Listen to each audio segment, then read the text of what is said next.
amigos? ¿Qué tal? Buenas tardes. Estamos aquí en su programa Platicando con TVA. Me toca a mí ahora conducir el programa debido a que el conductor titular está de permiso de paternidad. Se acaba de estrenar otra vez como papá. Anda muy feliz y desvelado seguramente. Le mandamos un cordial saludo, que seguramente nos está viendo porque quiere ver cómo nos va en el programa. En esta ocasión tenemos un gran amigo, compañero de generación, que estudió en la misma escuelita que dice mi socio que estudiamos todos. Es socio director de Zamora Uriostegui y Asociados. Es correcto. Y nos viene a platicar acerca de la ley de prevención del lavado de dinero. Le pusimos así nada más al programa porque la ley tiene un nombre enorme que demasiado largo, que nadie cacha, entonces es más fácil resumirlo como ley de prevención del lavado de dinero. ¿Cómo estás, Arturo?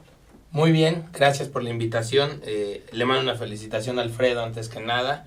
Espero que la paternidad no lo castigue mucho esta ocasión, porque todo recién nacido requiere de mucho esfuerzo y mucho tiempo. Es correcto. Pronto vuelva al trabajo y pronto lo tengamos de nuevo en el programa. Ojalá y así será. Cuéntanos un poquito. Primero me gustaría que nos platicaras un poquito, antes de entrar en materia de la ley, que pudiéramos distinguir el tema del delito de operaciones con recursos de procedencia ilícita y el tema de la ley de prevención del lavado de dinero, porque pareciera que es lo mismo y mucha gente se confunde de si no estoy en la ley, pues entonces no soy sujeto del delito, o yo puedo ser sujeto del delito y no estar en la ley. ¿Me puedes decir? Por supuesto. Conceptualmente no tendrían por qué estar mezclados el delito de lavado de dinero, llamándolo de una manera genérica y práctica, no con términos jurídicos para no confundir a quien nos está viendo, el delito de lavado de dinero con la ley para prevenir precisamente operaciones con recursos de procedencia ilícita. Tendríamos que distinguirlos totalmente. Sin embargo, la primera que la confunde y la primera que las fusiona es la propia ley, porque de un marco conceptual de carácter administrativo y de integración de expedientes que le permitiría a la autoridad tener elementos para que una vez que detecte operaciones con recursos de procedencia ilícita, pueda identificar a aquellas personas, a aquellos terceros que están llevando a cabo estas conductas, en realidad aquel sujeto que realiza actividades vulnerables y que tiene una actividad comercial lícita y que sin ser parte de, no reúne o no ejecuta todos estos elementos administrativos, termina siendo copartícipe del delito, termina cometiendo o actualizando también una hipótesis normativa que puede ser desde una sanción de carácter administrativo, económico, pero también un delito. Entonces, la primera que mezcla los conceptos o la primera que no termina por hacer un distingo y que incluso remita al Código Penal Federal es precisamente la propia ley antilavado, o mal llamada ley antilavado, ¿no? Que de ser un marco administrativo de integración de expedientes para perseguir el delito, termina haciendo objeto del mismo delito a los entes comerciales o a las negociaciones mercantiles que por su función pueden o se ven más vulnerables a recibir o a ser medio para esta actividad. Ok, porque cuéntame, y creo que es una diferencia muy importante. Los sujetos de la ley no son sujetos que realicen operaciones con recursos de procedencia ilícita, simplemente realizan actividades vulnerables que podrían llevar a operaciones con recursos de procedencia ilícita. Es decir, no lavan dinero per se los sujetos de la ley. Exactamente. Eso es algo que debemos de tener muy claro y que todos los que nos están viendo deben de entender. Nadie está presumiendo que los sujetos que realizan actividades vulnerables sean delincuentes. Exactamente. Ese es el verdadero problema, porque la ley ha sido tomada con poca seriedad por muchas empresas, y por poca seriedad me refiero a un aire de inocencia incluso, en la afirmación de yo tengo todo en orden, claro, yo no tengo por qué preocuparme de esta ley. Exactamente. Sin embargo, la ley no va dirigida específicamente a quien lava dinero, claro, sino a aquellos comerciantes en el amplio espectro, o sea, todo aquello que la ley define como actividad vulnerable y que entran por lo menos 30 conceptos distintos de actividad comercial, dejando incluso de fuera la fe pública, porque esa vamos a tratarla como un concepto más especializado, en la que quienes la otorgan o la realizan por lo menos tienen un bagaje de conocimiento jurídico, porque claro, tienen que ser licenciados en Derecho y demás. Pero dejando de lado y yéndonos directamente al comerciante, lo que deben de tener claro es no pecar de inocentes ¿En qué sentido? La ley no cree que sean ustedes quienes están realizando la actividad ilícita de manera directa.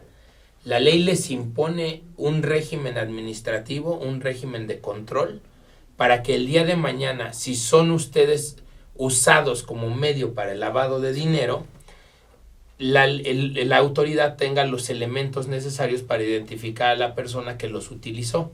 Entonces nunca deben de perder de vista esto. No obstante tengan una contabilidad ordenada, al día, transparente, ahora que la contabilidad es prácticamente electrónica y que todo se empata con el clic de un botón, no debemos de malentender y decir, oye, yo llevo mi contabilidad en orden, yo ya pagué impuestos, yo ya presenté declaraciones, yo tengo... Nada tiene que ver mi régimen como comerciante desde el punto de vista fiscal con mi régimen como sujeto obligado por la ley antilavado. Son dos cosas muy distintas que aunque utilicen a veces portales comunes, que aunque utilicen plazos comunes, que aunque las propias declaraciones sean un medio para llegar a, no debemos de confundir estos conceptos. No obstante yo tenga un orden estricto y mi contabilidad sea la más ortodoxa o la más conservadora, quiere decir que estoy al margen o que estoy cumpliendo con las obligaciones de la norma. Porque la norma no cree que yo sea el que estoy realizando las actividades ilícitas. En realidad la ley lo que dice es, por la función, por el objeto que tienes, varios de los objetos que podemos mencionar son automotrices, venta de obras de arte, casas de subasta, venta de joyas. Son una serie de actividades que se pueden realizar de forma comercial y en medio de todas estas dice, como a ti te pueden utilizar como medio para lavado de dinero, ayúdame a integrar el expediente. Claro. El verdadero problema es el efecto de no ayudar. Claro, porque el efecto de no ayudar se convierte incluso en cometer un delito. En cometer un delito, exactamente. Recordar que la más amable o la más económica de las multas es de 148,000 pesos y van otras que enumeran millones. Pero no solo eso, sino se puede llegar a cometer un delito. Claro, que es lo más grave que podría... Sin lugar a dudas. Ahora, ellos pueden ser un medio, ya quedó claro, ¿no? Que estos sujetos de la ley pueden ser un medio por la actividad que realizan. Pero a mí me gustaría que nos explicaras un poco, que le explicaras al auditorio, ¿qué debemos entender por lavado de dinero? Porque se habla mucho del tema, pero mucha gente no alcanza todavía a entender qué es eso de cómo se lava dinero. O sea, se mete a una lavadora y literal ya sale limpio. ¿Qué es eso de lavar dinero? ¿Cómo uno lava dinero? ¿Y por qué yo puedo ser un medio para lavar dinero? Porque creo que si llegamos a comprender perfectamente a qué se refiere eso de lavado de dinero, creo que te puedes dar cuenta en la actividad que realizas que sí puede ser un medio para lavar dinero. Conceptualmente yo ampliaría lo que me pides o ampliaría tu pregunta a tres elementos que que se reconocen en la práctica, que son elusión fiscal, evasión fiscal y lavado de dinero propiamente dicha. Okay. La elusión fiscal está entendida como toda clase de estrategias legales, absolutamente legales, estructuras financieras, estructuras de fideicomisos, prevención a futuro, esquemas como podrían ser incluso hasta las fibras y demás.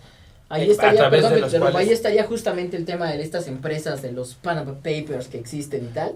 Pues llevadas... Son empresas legales, pero que... No necesariamente, porque muchos de esos no fueron debidamente declarados. Okay. El problema es que si esos ingresos hubieran sido declarados y después enviados a estos paraísos fiscales, no tenemos ningún problema.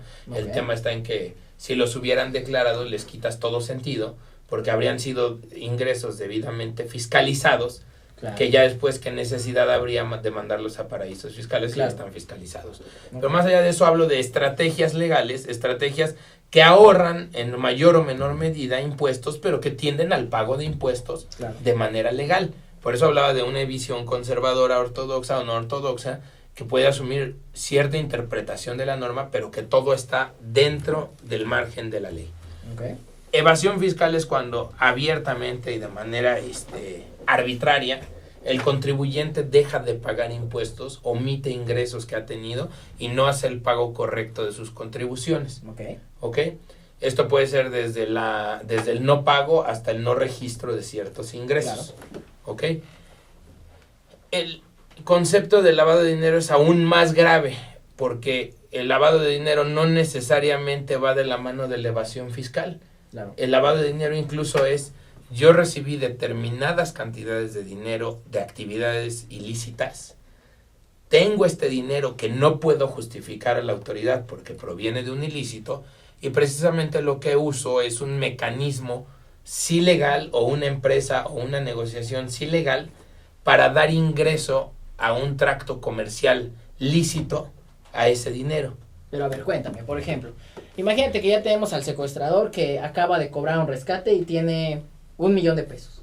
¿Cómo lava ese $1,000,000? ¿Qué tiene que hacer con ese $1,000,000 para que se entienda lavado ese dinero? Ordinariamente, las personas que realizan actividades vulnerables y las llamadas actividades vulnerables no estaban del todo fiscalizadas. Okay. O no tenían necesariamente un registro o un rastro bancario, porque todo aquello que pasa por instituciones financieras, por los controles de carácter electrónico, de carácter digital que existen hoy en día, ya se pueden empatar de una manera muy sencilla. Sí, de hecho, decía en algún foro en donde participaba la Comisión Nacional Bancaria de Valores, justamente lo que decía es que si algo es infalsificable, es una operación dentro del sistema financiero. Si hay una operación dentro del sistema financiero, registrada dentro del sistema financiero, le hace una emisión de un cheque, un cobro, una transferencia electrónica, hay manera de rastrear. Exacto, hay manera de rastrear.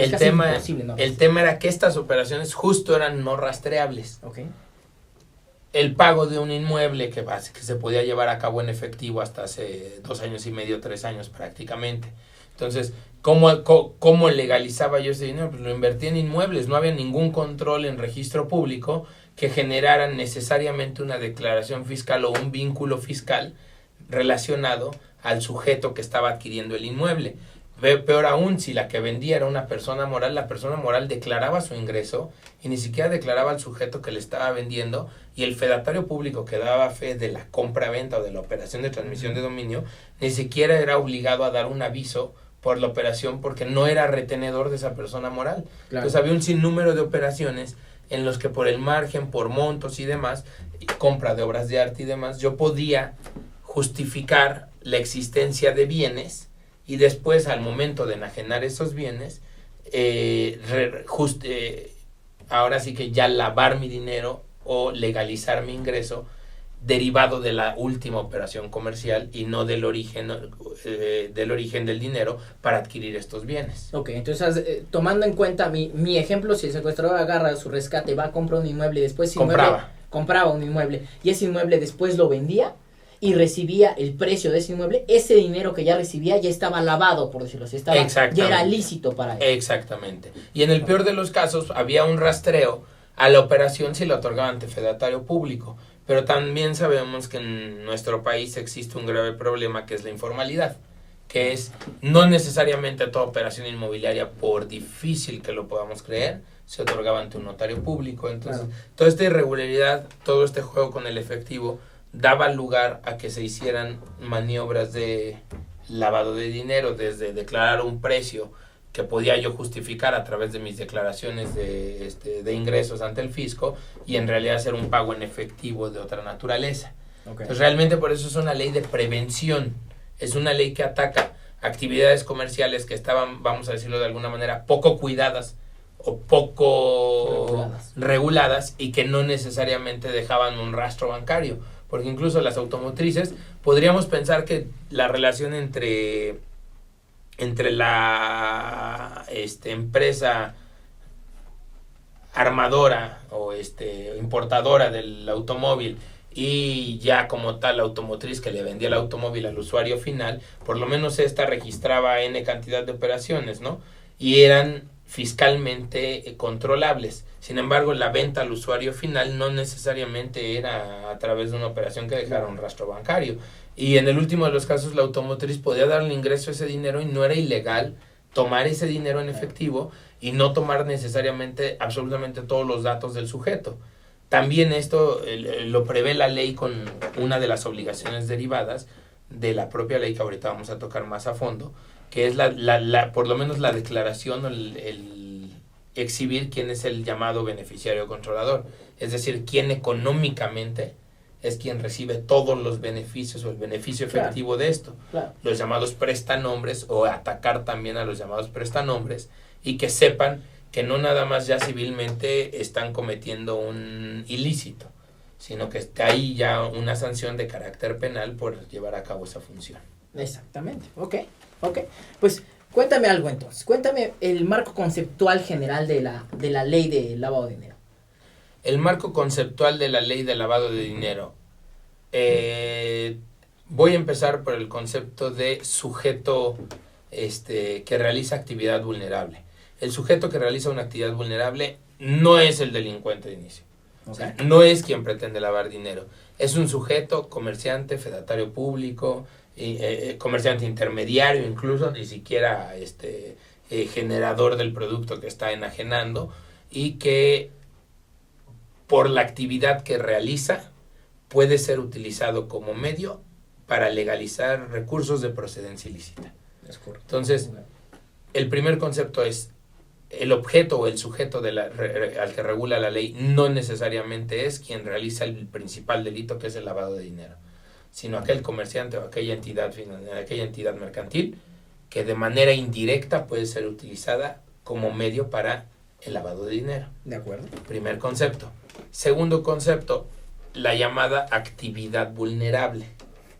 La actividad vulnerable son todos aquellos contratos, convenios que celebran estos sujetos o que pasan frente a estos sujetos, que intermedian estos sujetos y que son motivo de control para la autoridad, para que el día de mañana que detecten una inconsistencia fiscal, de ahí puedan dar seguimiento al sujeto que la realizó. Okay. No a la entidad comercial, sino al sujeto que la realizó. Okay. ¿Okay? De ahí se desprenden una serie de obligaciones de las cuales tendríamos que determinar dueño beneficiario, expediente único, relación de negocios. Okay. ¿Okay? Okay. Si quieres, el tema de obligaciones de estos sujetos obligados de la ley, los platicamos después del corte, para que podamos tener el tiempo suficiente. ¿Te parece bien? Perfecto. Muy bien. Pues entonces continuamos aquí con Arturo Zamora platicando de la ley de prevención del lavado de dinero, sujetos obligados y sus obligaciones. En un momento regresamos.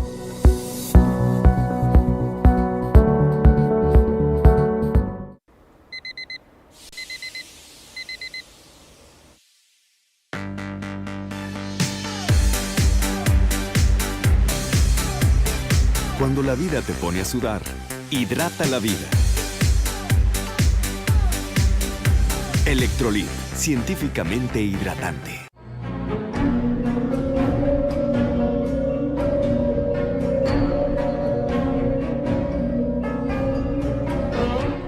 Rosso Fragola. Arte en fresa que seduce tus sentidos.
Conferencista internacional, experto en temas empresariales, experiencia de 18 años en empresas multinacionales, entrena ejecutivos vendedores y empleados de 62 empresas multinacionales.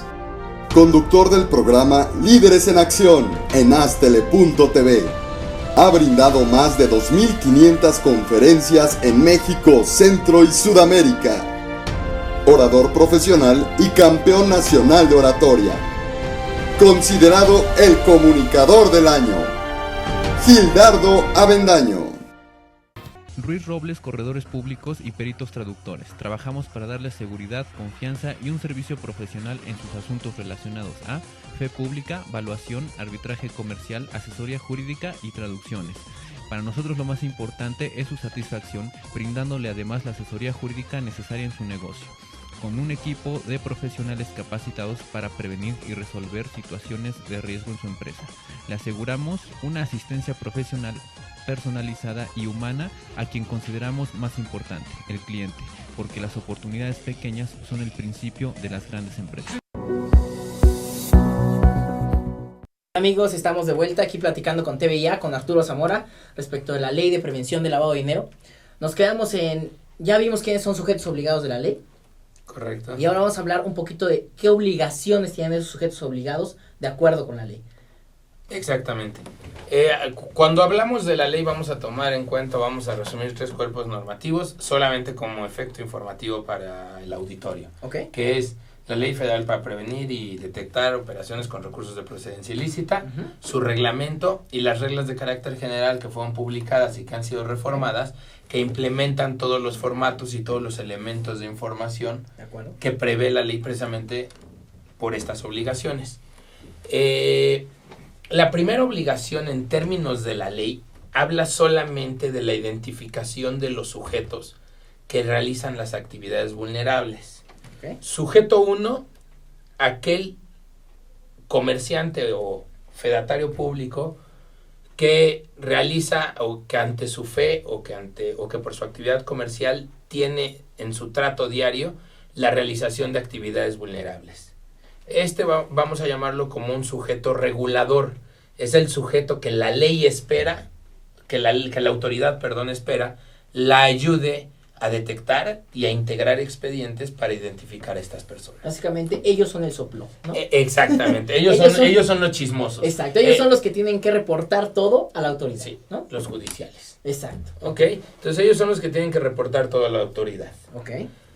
Por otro lado tenemos a los llamados clientes, que los podríamos llamar clientes, usuarios, hay conceptos que a algunos fedatarios públicos les dan pánico utilizar, ¿no? Pero al final de cuentas son clientes, pagan por un servicio, pagan por una intermediación en un inmueble, pagan por una intermediación para la renta de un bien, pagan una renta a un arrendatario, que también es una actividad vulnerable, pagan por la compra de un automóvil, pagan por la compra de joyería, pagan por la compra de obra de arte, pagan el precio del inmueble mismo, porque las inmobiliarias, las constructoras también son sujetos de actividades vulnerables. Claro. Entonces, número 1 es el soplón, claro, el ente regulador, que la autoridad dijo, tú estás obligado a ayudarme a integrar estos expedientes. Okay. ¿Cuáles son tus obligaciones? En términos de ley, la 1 es simplemente la identificación. Sin embargo, este concepto de identificación es vastamente ampliado por las reglas de carácter general, en las cuales por identificación ya no hablamos de un documento con fotografía vigente o no vigente que sea suficiente para saber físicamente quién fue el que otorgó, el que llevó a cabo esta actividad llamada vulnerable, sino hablamos de datos generales, nombre, lugar y fecha de nacimiento, estado civil, domicilio, comprobante de domicilio, físicamente una copia de la identificación. Por regla general o en la colectividad, no toda identificación debe estar vigente. La ley en algunos supuestos maneja hasta un margen de vencimiento hasta de 2 años, en algunos supuestos, no en todos, pero incluso tiene todo un catálogo de sujetos que podrían realizar actividades vulnerables y los documentos y datos que nos solicita de cada uno de estos se distinguen o varían según el tipo de sujeto. Llámese mexicano con residencia en México, no fiscal, residencia simplemente. Llámese mexicano o extranjero con residencia fuera del país. Llámese persona moral. Llámese incluso representante de persona moral o persona física. Dos de los elementos fundamentales, además de los de identificación que nos imaginamos todos por sentido común, son el Registro Federal de Contribuyentes, que es la vinculación fiscal de quien realiza la actividad vulnerable del cliente, y en un segundo término, en el caso de las personas físicas, la CURP. ¿Okay? Entonces estos serían los elementos: comprobante de domicilio, ¿dónde te puedo ir a encontrar? ¿con qué registro me has hecho tus declaraciones? Si vas y compras una obra de arte de 10 millones de pesos y tus últimas declaraciones fiscales amparan pérdida los últimos 3 años, pues ¿de dónde diablos salieron esos 10 millones de pesos? A menos de que sean parte, que tú a su vez seas parte de una actividad comercial que te permita la intermediación o te permita la compra y venta de obras de arte. Pero se antoja difícil que a su vez no lo tengas debidamente declarado, ¿no? Pero ahí es importante distinguir porque muchos empezaron a entender que este tipo de obligación era para un efecto fiscalizador de las personas. Es decir, sí, lo que quiere la autoridad con esta ley, entonces, saber si yo compré un inmueble de 10 millones, si yo tengo los ingresos suficientes para esos 10 millones o estoy evadiendo impuestos. Es un círculo. Y el problema es que la misma ley es la que termina confundiendo. Pero ¿cuál es la intención? La intención de la ley en principio no era fiscalizar. No, la intención de la ley en principio era identificar operaciones en las que se utilizaban recursos inexplicables. Exacto. Para generar una actividad investigadora y determinar si estábamos frente a un efecto de evasión o frente a frente al lavado de dinero. Claro, porque ahí era muy importante. El tema de realizas operaciones con recursos de procedencia ilícita era, si tú no puedes acreditar de dónde viene el ingreso, entonces asumo que es ilícito. Exactamente, y ese es el verdadero problema de la ley, que la ley en ningún momento distingue. ¿Sí, no? Y entonces es un círculo en el cual, por un lado dicen, a mí me avisan todas aquellas operaciones en las que se maneja o que yo arbitrariamente trato de vulnerables o califico de vulnerables. Y por otro lado, a los sujetos que las otorgaron, si fiscalmente no me pueden acreditar de dónde llegaron esos recursos, inicio mi facultad investigadora, pero la inicio con el presupuesto de ilicitud. Exacto. De recursos de procedencia ilícita, no distinguiendo entre evasión e ilicitud, de tal manera que lo que hacen es invertir la carga de la prueba en contra del contribuyente. Que aparte ya dijeron que es completamente legal, ¿no? Exactamente, y en la que además la carga de la prueba es fantástica y es una toma de pelo, porque es determinar si tu delito fue evasión fiscal. Exacto. O lavado de dinero. O fue lavado de dinero. Entonces es cuando abres el código y dices a ver cuál está más grave, ¿no? Sí, claro. Entonces hay una presunción no declarada en la norma, de acuerdo, en la que si no cuadra el medio círculo de las declaraciones fiscales con el otro medio círculo de las operaciones que realizan llamadas vulnerables, termina siendo una presunción de delincuente que es, desde mi punto de vista, absolutamente inconstitucional. También debemos de tomar en cuenta que todo esto no es una arbitrariedad del gobierno mexicano, o sí la es, pero viene derivada de presiones de carácter internacional. Exacto, porque cuando decíamos actividades vulnerables que son arbitrarias o que la autoridad designó como actividades vulnerables, tampoco es como que lo sacó la chistera. Exacto, algunas sí, pero hay instrumentos públicos de carácter internacional en los que tiene como objeto precisamente, no para México, sino para toda clase de estados que los hayan suscrito, prevenir dos conceptos, y que de hecho el origen de la norma es que es por un lado el no lavado de dinero, no legalizar recursos de procedencia ilícita, y por otro lado el no financiamiento al terrorismo. Entonces, si escuchamos el concepto de financiamiento al terrorismo, entendemos que a nivel internacional esta ley viene de un bazucazo, viene de una bazuca, viene de un arma totalmente justificable con la realidad que hemos vivido los últimos 20 años. Sin embargo, cuando se aterriza a México, se aterriza como recursos de procedencia ilícita. Exacto. ¿Por qué? Porque en México, gracias a Dios, no tenemos todavía un problema llamado terrorismo, o no de manera aguda, o no es algo que nos haya roto como nación, como sí en otros lares, ¿no? En México el principal problema es el lavado de dinero, derivado principalmente, no únicamente, pero sí principalmente del narcotráfico. Porque tú hablabas de secuestro. Yo te diría que la ley la hicieron pensando en narcotráfico, ¿no? Lo cual no quiere decir que sea la única, pero sí la principal. Entonces, México no es que el legislador o incluso el mismo expresidente Felipe Calderón, que fue un gran impulsor de esta ley, haya sido arbitrario. La realidad es que había presiones de carácter internacional con estas dos vías.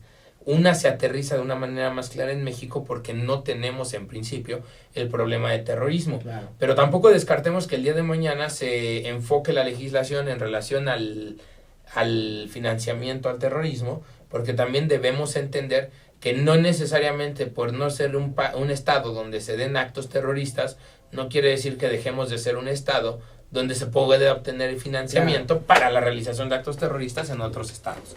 Entonces, digo, no tengo yo conocimiento de que venga o de que se anuncie otra clase de regulación, pero en principio lo que sería recursos de procedencia ilícita, obligación 1 por la ley, identificar.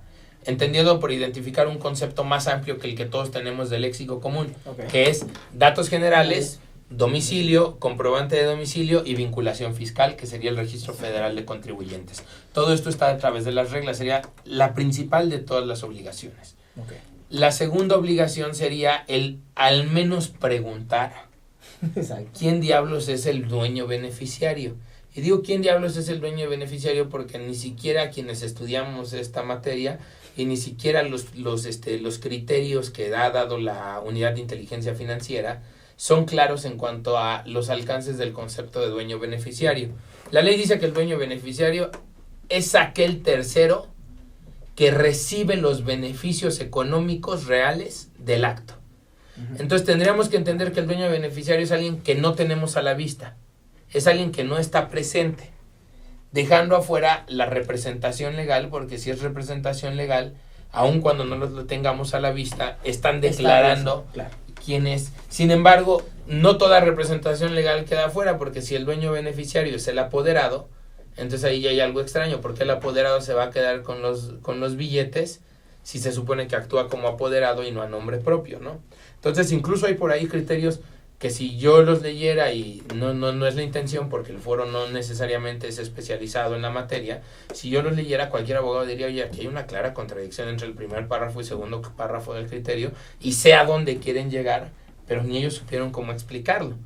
Entonces entender que la segunda gran obligación es al menos preguntar quién diablos es el dueño beneficiario, que es quien en última instancia va a recibir el beneficio económico. Pero justamente es una de las obligaciones que a mi parecer era, pues es completamente absurda, irrelevante, porque al final estás preguntando, imagínate que si tienes un verdadero prestanombres, ¿no? Agarraron, le pagaron para que pudiera actuar como prestanombres y va ante un fedatario público o va ante alguno de los... Y le estás diciendo, estás cometiendo un ilícito. Exacto, estás cometiendo un ilícito y ahora dime por cuenta de quién estás cometiendo ilícito. No veo a uno que agarre y diga, sí, la verdad es que a mí me mandó mi patrón. Precisamente a quien va dirigido y a quien quiere cachar esta norma es a quien no te va a declarar que hay un dueño beneficiario. En el mejor de los casos lo que logrará la norma que es que haya menos sujetos que se presten a ser prestanombres por temor a las sanciones, pero ya estaban sancionados. Esto lo que hace es obviar que no tenían desconocimiento del papel que estaban jugando por la pregunta directa que les hacen, que es, ¿eres el dueño beneficiario o eres quien realmente está otorgando la operación o eres un prestanombre? El día de mañana, esta declaración va a ser la base.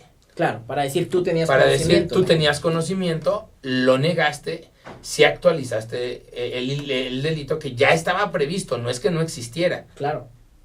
El ilícito ya existía, solo lo hacen más obvio, pero dentro de la obviedad, a mí me resulta un contrasentido que alguien que quiere hacer un ilícito venga y me diga, oye, estoy cometiendo un ilícito. Claro. Perdón, si Alfredo, que es corredor público, algún notario que conozcamos, o si yo me dedico a comprar y a hacer una automotriz, y me dicen, estoy cometiendo un ilícito, ¿qué es lo primero que voy a hacer? No te vendo. Claro, por supuesto. No ¿Para qué diablos me meto en un problema que me estás anunciando? Claro, no agarro y digo, no, el dueño beneficiario es tal, pero no vino. Exactamente. Entonces nadie lo va a declarar, e incluso a todas aquellas personas que tienen alguna duda, son las primeras que van a poner un freno y van a decir, yo no le entro a esto. Claro, por supuesto. La tercera obligación es generar una relación de negocios. ¿Qué es una relación de negocios? Mi sentido común sí me lo explica. La ley no dice en qué se basa la relación de negocios. Dice cuál es el efecto, pero no a partir de cuántas operaciones hay una relación de negocios. Sí, es sumamente... Es muy relativo, muy ambiguo. Si en 6 meses realizas 4 operaciones conmigo, es una relación de negocios, pues tendríamos que ver de qué estamos hablando, ¿no? Si compras una flotilla de automóviles, pues me imagino que si es una relación de negocios y puede ser una sola ocasión, en 4 años, ¿no? Claro. Si compras 3 obras de arte de 15,000 pesos cada una porque estás remodelando, compraste casa, y además ya te fueron de chismosos porque compraste casa, pues, claro. ¿hasta qué punto la galería considera una relación de negocios esto? Entonces la ley no define la frecuencia con la cual consideramos hay una relación de negocios. Pero de entrada sacaron a los fedatarios, ¿no? De entrada ya sacaron a los fedatarios, no la ley, un criterio. Dijo, ellos nunca van a hacer relación de negocios porque por el carácter que tienen de ser imparciales, no pueden tener una relación de clientela o de negocios. Lo cual evidencia la ley que mezcla conceptos porque por un lado toma a los comerciantes y por otro lado toma a los fedatarios. Claro, por supuesto. Pero entonces esta relación de negocios nos impone una obligación que la propia ley delimita de una manera muy sencilla. Pídeles sus registros de carácter fiscal. Yo entendería una constancia de actualización de obligaciones fiscales y entendería últimas declaraciones para tener conocimiento de cuál es la actividad que ellos tienen, de la que están sacando los recursos con los cuales están celebrando las actividades vulnerables frente a ti, pero tampoco establece una proporcionalidad entre los ingresos y las actividades que realizan. Claro, porque me las podrían exhibir en pérdida e igualmente yo cumplí con mi obligación. Vamos, hay un sinnúmero de variables de carácter económico, de carácter fiscal, y en el cual nosotros estaríamos cumpliendo con la ley, en los cuales seguiríamos vulnerables al lavado de dinero, pero ya no a la ley. Exactamente, porque aquí lo que busca también la ley es darme información y yo me encargo de analizarlo, ¿no? Exactamente. Eso es lo que quieren. Ellos tienen su propia matriz de riesgo, como le llaman. Y te interrumpo porque precisamente esa es la última obligación, la de guarda. Perfecto. Pues si quieres, esta última obligación de guarda la dejamos para después de estos pequeños anuncios y seguimos platicando del tema. Fantástico. ¿Vale? Perfecto. Pues en unos momentos más volvemos con ustedes, amigos, para seguir platicando de este interesante tema.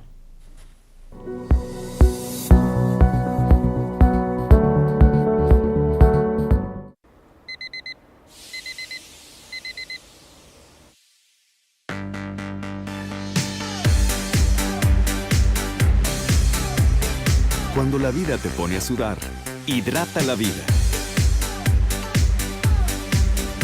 Electrolit, científicamente hidratante.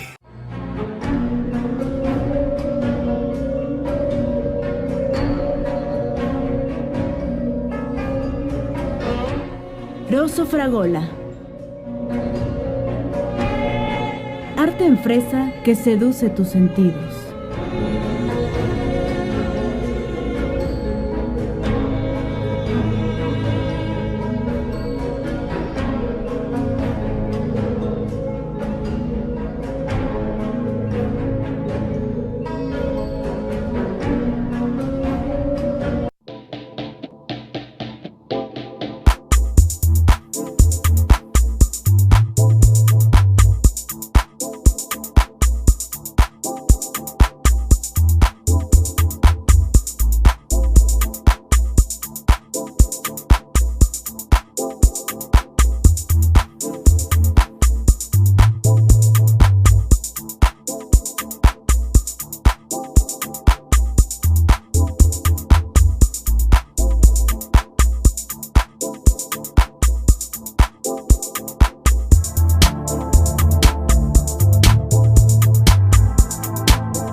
Conferencista internacional, experto en temas empresariales, experiencia de 18 años en empresas multinacionales, entrena ejecutivos vendedores y empleados de 62 empresas multinacionales. Conductor del programa Líderes en Acción en Astele.tv. Ha brindado más de 2.500 conferencias en México, Centro y Sudamérica. Orador profesional y campeón nacional de oratoria. Considerado el comunicador del año. Gildardo Avendaño. Ruiz Robles, corredores públicos y peritos traductores. Trabajamos para darles seguridad, confianza y un servicio profesional en sus asuntos relacionados a fe pública, valuación, arbitraje comercial, asesoría jurídica y traducciones.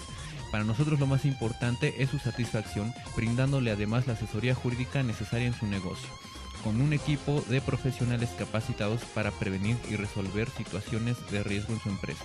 Le aseguramos una asistencia profesional, personalizada y humana a quien consideramos más importante, el cliente, porque las oportunidades pequeñas son el principio de las grandes empresas.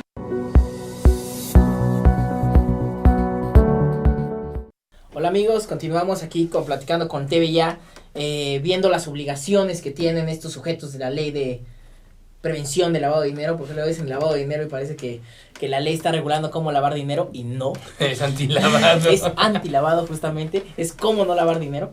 Y estábamos en una de las terceras obligaciones que me comentabas, que era la guarda. ¿Qué es eso de la guarda? ¿La guarda de qué?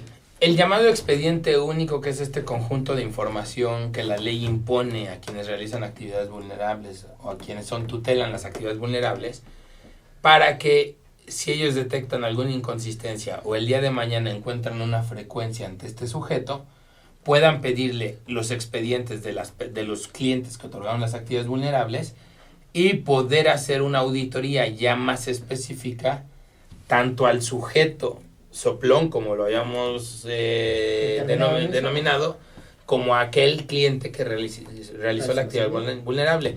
Al soplón, por lo que te decía, la ley terminó confundiendo de pedir ayuda al particular para integrar información a hacerlo delincuente. Claro, si no la daba. Por omitir estas obligaciones que en teoría deberían de ser obligaciones de carácter estrictamente administrativo. Por supuesto. Que incluso podríamos entender la multa, pero ya la comisión del delito me parece que es mezclar una cosa con otra, porque de determinar de ser una ayuda o un soporte de la autoridad, termino pasando por un copartícipe del delito. Claro. Además, cada vez más como que se ve la tendencia, ¿no? Cada vez más se ve la tendencia del Estado de pedir ayuda a los particulares, porque ya nada más no da abasto. O sea, no sí, da empezaron abasto por cuestiones de carácter jurisdiccional no contenciosas. Exactamente. A nivel Secretaría de Economía han ido abriendo portales desde un punto de vista, desde un criterio económico hasta otro criterio de simplificación, para que el propio particular sea el que vaya quitándoles carga administrativa, lo cual no está mal. Claro. El problema son los alcances del no hacerlo en esa ley. En realidad ese es el problema y eso es lo que no debemos de perder de vista. Entonces te digo, la siguiente obligación varía entre 5 y 10 años según el sujeto. No voy a distinguir porque no creo que sea el tema ser tan preciso conceptualmente, pero varía entre 5 y 10 años en los que ya no solo debemos de tener un aparato administrativo para integrarlo, debemos de tener un sitio físico o por lo menos un sitio digital para llevar a cabo o para el cumplimiento de esta obligación. Sitio digital que debe de tener todos los elementos de seguridad, porque si no el día de mañana no sabemos cómo va a actuar la autoridad frente a la pérdida o hackeo, por ejemplo, de una base de datos de los expedientes derivados de la ley. O sea, el expediente único no necesariamente tiene que estar físico, puede estar electrónico. Puede ser electrónico, puede ser digital, no tenemos ningún problema.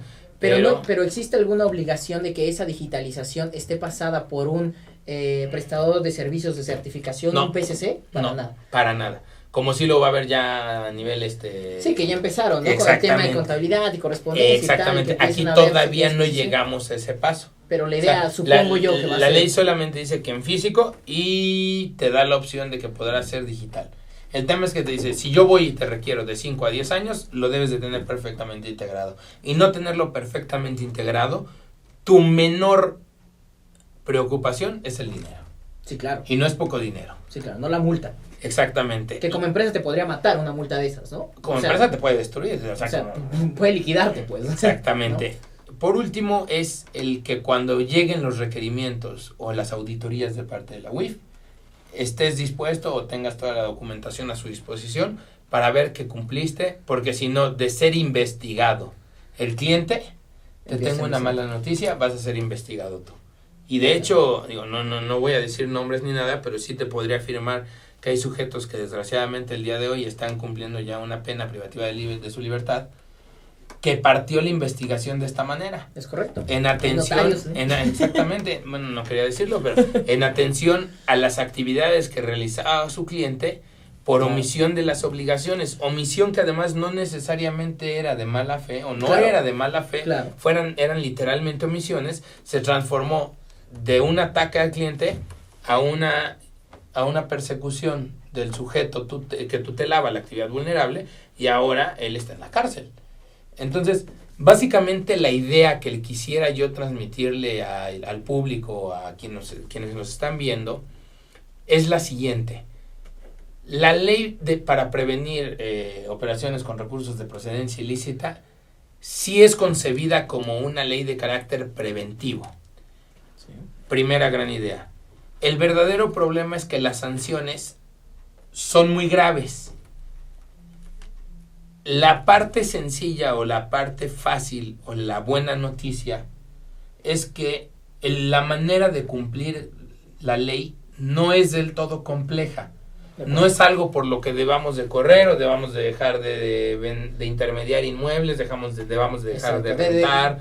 Vamos, la manera de cumplir la ley es relativamente sencilla, pero necesitamos una base o una estructura bien informada y bien documentada de cómo cumplirla. La realidad es que es un tema cuya capacitación, dependiendo del tamaño de la empresa, no tomaría más allá de 5 días, 7 días, 2 semanas, 3 semanas, es algo relativo, pero que es una manera, o mientras los procesos o la logística sea clara, es sencillo llegar a cumplir la ley.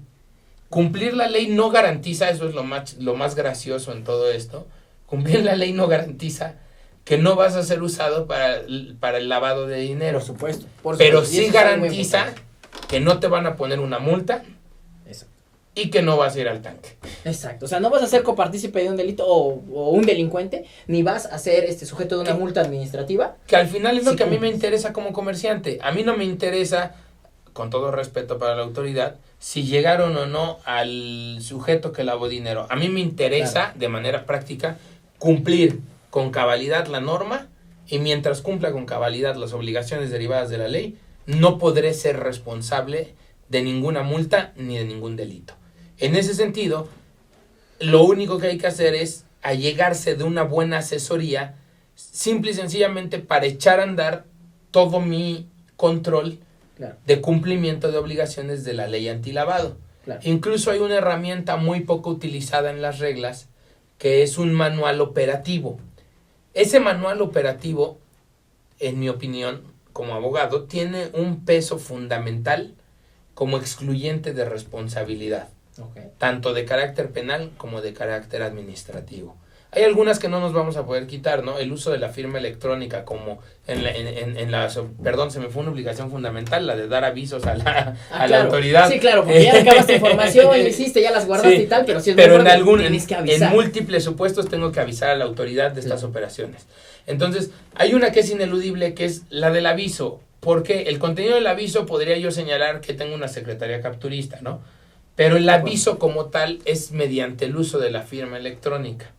Es imposible, por definición, que la firma electrónica la use otro sujeto, a pesar de que materialmente sí sea posible. Es decir, la identidad vinculada a la firma es ineludible. Es correcto, y es muy importante, porque ahora que está tomando mucho peso el tema de la firma electrónica avanzada, ya no debería ser tan fácil transmitir tu firma electrónica. Que yo se la entregue a mi contador, que se la entregue a mi administrador, que se la entregue a mi capturista. O sea, en mi opinión, el quid de todo esto es entender que es una ley que nos puede hacer mucho daño si no la cumplimos, pero que es muy sencillo cumplirla si invertimos el tiempo suficiente y la atención suficiente al tema para implementarlo en nuestra empresa. Pero bueno, este tema de es sencillo implementar... Sencillo con una asesoría de vida. Sí, por supuesto, porque a mí me tocó ver muchas casas de cambio. Entidades cambiarias que empezaron a dar la ley, bueno, no entendían nada. O sea, perdón, pero es que no tengo ni idea de lo que me están pidiendo. Por sencillo me refiero a asesorados por un abogado. No es un tema en el que necesiten permanentemente la tutela del abogado. ¿De acuerdo? La implementación sí necesita de un aparato jurídico especializado y de conocimiento profundo. Arrancado esto, es sencillo con la logística. Y lo que yo recomendaría ya como abogado a futuro es hacer auditorías aleatorias para ver que estoy en orden y que el día que llegue la UIF con esa misma aleatoriedad yo estoy en orden. les decía, y ya nada más para terminar, hay un instrumento llamado Manual de Cumplimiento de Operatividad de la UIF, que es un gran documento que puede delimitar la responsabilidad dentro del organigrama de la empresa, que es vinculativo. Si acredito la capacitación, si acredito el conocimiento de mis empleados, y que incluso se los voy a decir así, si tenemos un empleado que esté actuando de mala fe, el carácter vinculativo de ese manual, el día de mañana nos puede ayudar a dejar claro quién fue la persona, incluso dentro de mi empresa o dentro de notaría o correduría, que fue la que cometió el delito, o que no cometió el delito, o quien omitió la integración de la obligación. Entonces, lo que yo les recomendaría es no dejarlo, porque las sanciones son muy graves, pero tampoco asumirlo con espanto, acercarse a un despacho de abogados o a un abogado que les ayude a implementar toda la estructura obligacional de la ley, y de ahí para adelante manejar formatos y organigramas como en cualquier otra área de cualquier empresa, que nos permitan un correcto cumplimiento. Claro, porque de entrada a la comisión, por ejemplo, en muchos foros ha mencionado que en su propia página de internet, y es cierto, en su propia página hay tutoriales, hay formas de hacer el manual, hay una serie de oficiales pasos. De cumplimiento. Exacto, hay oficiales de cumplimiento, ¿no? Entonces, hay una serie de cosas que te permiten, o incluso acercarte a la autoridad y decirle, oigan, ¿cómo le hago para cumplir? ¿No? Que también, por lo menos la Comisión Nacional está teniendo una disposición, una apertura para todos los sujetos obligados que se quieran acercar también a la comisión para decirle, oye, ¿sabe qué? Quiero saber qué La hago, burocracia ¿no? nos puede ganar. Claro, porque la además... burocracia nos puede ganar, y aquí el tema es, las sanciones son graves, y no siempre el criterio de la autoridad es el de la eficiencia. Lo hacen cuidándose ellos, no lo hacen pensando en la eficiencia de la empresa. Y nada te garantiza que si vas con la autoridad, mientras estás yendo con la autoridad para ver cómo estás, no cometas una de estas infracciones, porque no estás cumpliendo con la ley, independientemente de tu buena voluntad de acercarte con la autoridad y pedirle que te diga cómo pasa vas. Con datos personales. Por supuesto, exactamente. Lo mismo que pasa con el INAI ahora, Anticify, ¿no? Exactamente.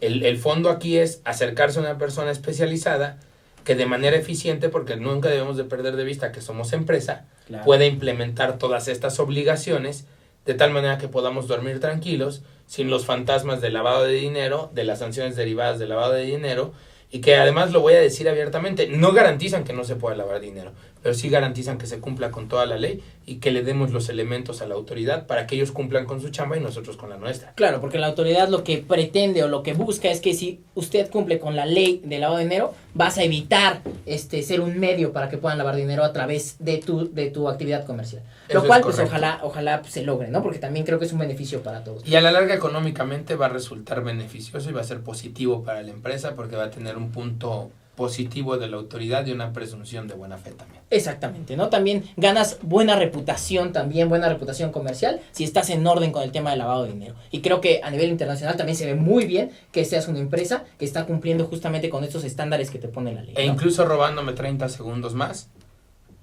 si realmente lo que queremos es que no lleguen delincuentes a nosotros, si saben que llevamos un orden respecto al tema de antilavado, muy probablemente no vamos a hacer un medio. Claro. Porque precisamente no se van a exponer a ser vulnerados, porque esta empresa sí cumple. Claro, por supuesto. Que se responsabilicen quienes no lo hacen. Pues muy bien, amigos, ahí tienen un poco una embarrada de todo esto de la ley de lavado de dinero. Es muy importante que sí se asesoren, sí se acerquen con un especialista y que conozcan y sobre todo cumplan con todas las obligaciones que impone la propia ley. Pues así finalizamos un programa más de Hablando con TVIA, platicando con TVIA. Y pues te agradezco mucho, Arturo, que hayas venido, que estés con nosotros. Seguramente no será la última plática que tengamos sobre el tema. Por supuesto que no, al contrario, gracias a ustedes y saludos a Alfredo otra vez. Pues muy bien, amigos, estaremos el próximo lunes aquí con ustedes en Platicando con TVIA. Que tengan muy buena noche.